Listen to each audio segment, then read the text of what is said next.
May 21st, 2016, in Houston, Texas. This is an anti-Islam protest outside a mosque in the heart of downtown. And literally across the street, a counter-rally.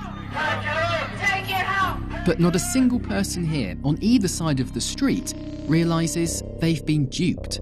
They've been brought here, same place, same time, by two separate Facebook events. Posts which we now know both came from the same source, thousands of miles outside Texas, in Russia. Активные мероприятия. Cold War-style active measures in the American heartland in 2016. The same techniques, the same origin, even the same perpetrators.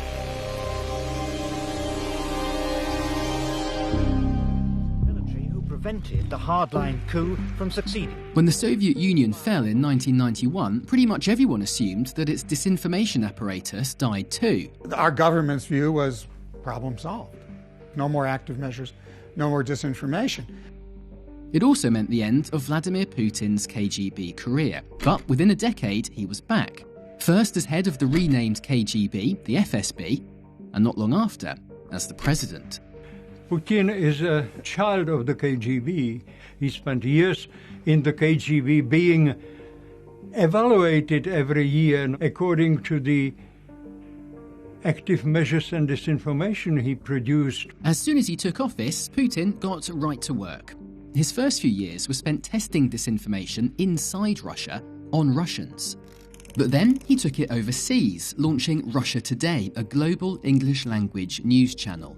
It was soon available in millions of American homes with a memorable slogan and familiar faces. I've been reading about it. Conflicts with Georgia and then the Ukraine gave Putin a chance to practice disinformation on a bigger stage, and he also started funding something called the Internet Research Agency, slowly putting his pieces into place. But Putin isn't sowing all this chaos just for fun. All along, he's had a single goal. See, in terms of population and GDP, Russia is actually a pretty small country, especially when compared to a unified Western world. But Putin knows that if he can pit the West against itself and break up our alliances, Russia is suddenly much more powerful and can take on other countries one by one. He's trying to reshape the world order in his favour, and disinformation is one of his favourite tools.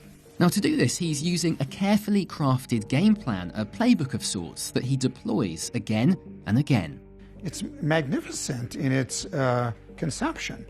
That playbook is designed to achieve a change in the behavior, perception, and viewpoints of foreign audiences and governments. Both Todd Leventhal and Kathleen Bailey fought Moscow's disinformation more than 30 years ago for the US government. They are good.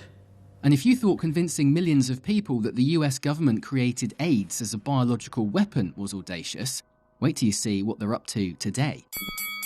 But first, we need to take a super quick time out here because there's an awkward question you might be asking yourself. Have we ever tried to meddle in other countries' elections?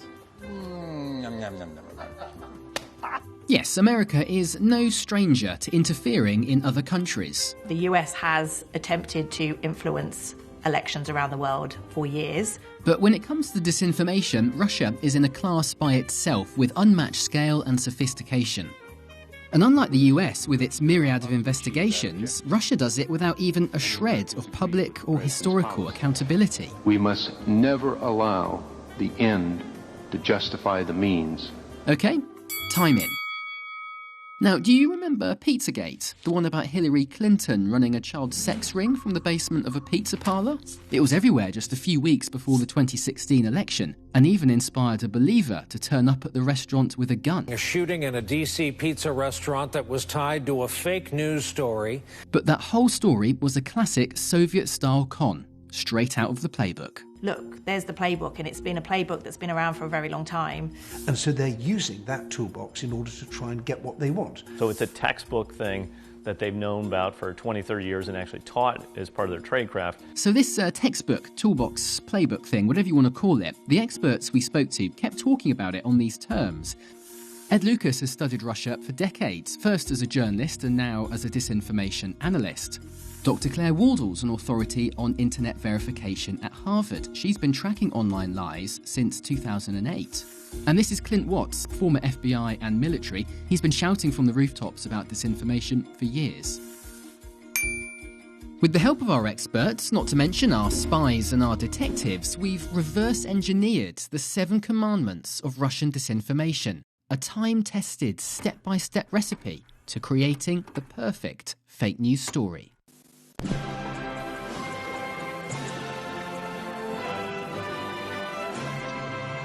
So, rule number 1, look for cracks in the target society, social divisions you can exploit and wedge open.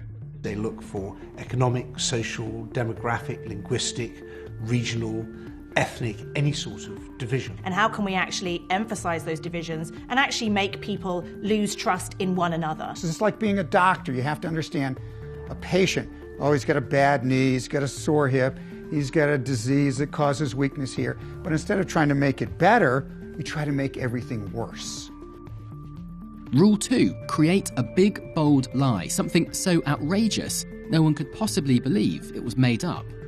Also so egregious that if they could get people to believe it, it would be totally damning. Rule number 3, wrap that lie around a kernel of truth. Propaganda is most effective when there's a little bit of truth in it. The most successful operations of that kind contain some truthful element so that the disinformation is eventually accepted as a whole. Rule 4, conceal your hand, making it seem like the story came from somewhere else.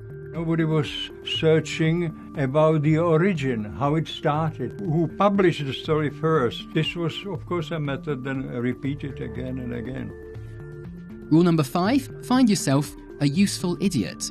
Useful idiots are essentially people they would identify who unwittingly will take the Kremlin's message and push it into the target audience, the foreign population they want to reach. They were idiots in that they didn't see what was obvious, and they were very useful.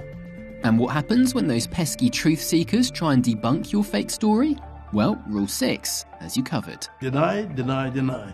Even if the truth is obvious, yet deny, deny, deny. They will bluster their way out of things because they've realised that our attention span is quite short.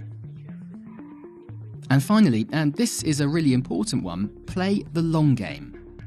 Russia's willing to play a long game and put large resources into things that may not bear fruit for many years to come. The accumulation of these operations over a long period of time will result in a major political impact. And if you think about it as a drip on a rock, today the drip doesn't have any impact. If that drip hits for a long period of time, years, there will be a hole in the rock. And they know that. These 7 simple rules were a powerful weapon for the KGB, and they applied them again and again and again. But then something came along which changed the game entirely. The internet has brought anonymity, ubiquity and immediacy in combinations that we didn't have in the era of telex machines and shortwave radio and rotary printing presses. During the time of my involvement, one operation can reach maybe 100,000 people if the paper had a nice circulation. Now that's ridiculous. And with the internet's help, Russia has scored some big wins. The explosion at the Louisiana chemical plant that was caused by ISIS, the deadly phosphorus leak in American Falls, Idaho, and the list goes on and on. There's the claim MH17 was shot down by Ukrainian fighter jets, the thousands of Americans who supposedly petitioned to return Alaska to Russia. There's the Queen warning of a Third World War, the Syrian massacre that never happened, Sweden adopting the Islamic State flag, a made-up attack on a US Air Force base, Roy Moore, Brexit, immigration, and in stories that will sound eerily familiar, there's the claims the US was behind the Ebola outbreak and the Zika virus. From Black Lives Matter to the gun lobby, wherever there's been a division in society, Russia has used disinformation to pry it open, sowing chaos across the political spectrum. And now that you know the rules of the playbook, you can see how effective a weapon it really is.